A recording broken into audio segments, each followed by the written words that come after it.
I'm waiting for a helicopter lift to take me into the heavily fortified green zone. That's where Saddam had his palaces and where the British and American embassies are presently located and where the coalition forces have their headquarters. It's about a 4.5 square mile area. It really hogs a complete bend in the river, as you see, the Tigris, and is strategically fantastically well placed for patrolling the whole area. There are two realities in Iraq, the red zone and the green zone. In the red zone, it's mayhem. That's the real Iraq. That's where people are really suffering and they're unable to continue their ordinary lives without extreme danger. And then there's the green zone.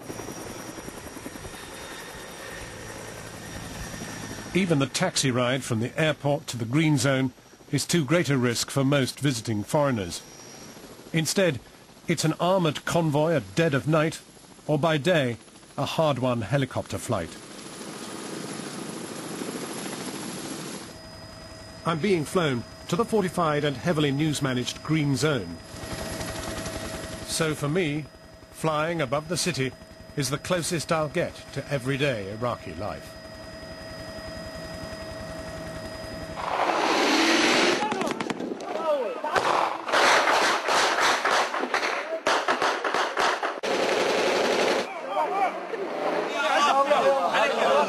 Despite those images, this remains one of the least well-covered conflicts of the modern television age.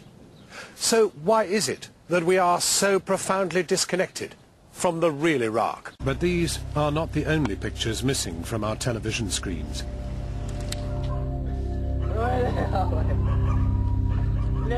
The full human consequence of the daily shootings and bombings is absent too.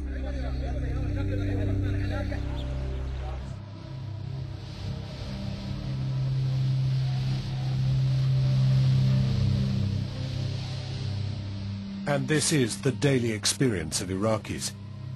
It's not inconvenient to the occupying forces that we see so little of it.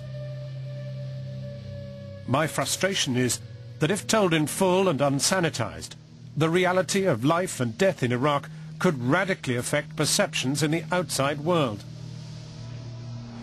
Being here, it strikes me that among the most important people denied a full account of what's really going on here are those from the countries who are engaged in the occupation of Iraq. The question is whether if they had such a full account, they would support what is being done in their name.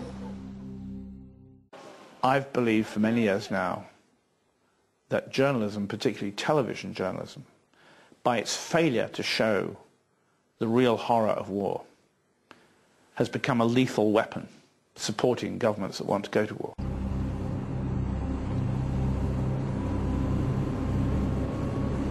Mile upon mile of blast barrier protects this walled fortress of the green zone from attack. Yet this is also an extraordinarily effective barrier between us and them. This is it, as far as I can go.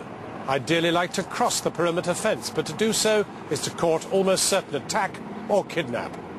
Perhaps then the green zone and those that surround the diplomats and journalists here are a metaphor for the separation between the Westerner and the real Iraq. When we came here before, some months after the war, I could go and spend time in cafes, I could walk along the streets, I could go into shops, I could talk to people. But now you can't do that. You can't do that because of the danger of attack, kidnap. But because of the all-pervasive power of the occupying forces, they're in the end the only resource we can turn to. They're the only people we can talk to, the only people we can travel with. In Baghdad today, every Western journalist is a target. There is one way to get into the real Iraq without the risk of kidnapping. Sometimes the Americans will lay on armoured convoys, taking Western reporters out onto the streets of Baghdad. It is journalism of a sort, though safety dictates a distance between journalist and story. There are some other folks in here right now, like Times of London is in, I know. But the other side of this bulletproof glass is the red zone. And to get at that story, you have to be prepared to work without military protection. Back in the green zone, we're operating under the watchful eye of Lieutenant Colonel Barry Johnson. He's head of the U.S. Army Press Bureau. But military protection comes at a price. They found a car that these insurgents had been in. In the car was a mortar, base plate, mortar rounds. And that price is control. Strict limits on what we can film. The military will determine where it's safe to go and where it's not. And they'll provide a helpful but controlled flow of information. And for some, there's a cost to that too. You end up by producing a false picture. You end up by supporting government versions of events. I mean, over and over again, I've read reports by journalists who've flown in armed American helicopters into the Green Zone and been given interviews and flown out again to the airport. They won't drive the airport road any more than British diplomats will, and then fly off and say, you know, there's still hope in Iraq. The Prime Minister says the following. The key question I'd like to be able to answer as a journalist is, what are the underlying causes of the growing violence? And is there already a state of civil war?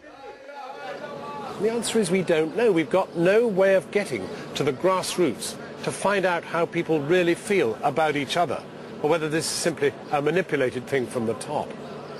You see, that's the huge frustration. I know no more about it standing here in the middle of Baghdad than I do in London.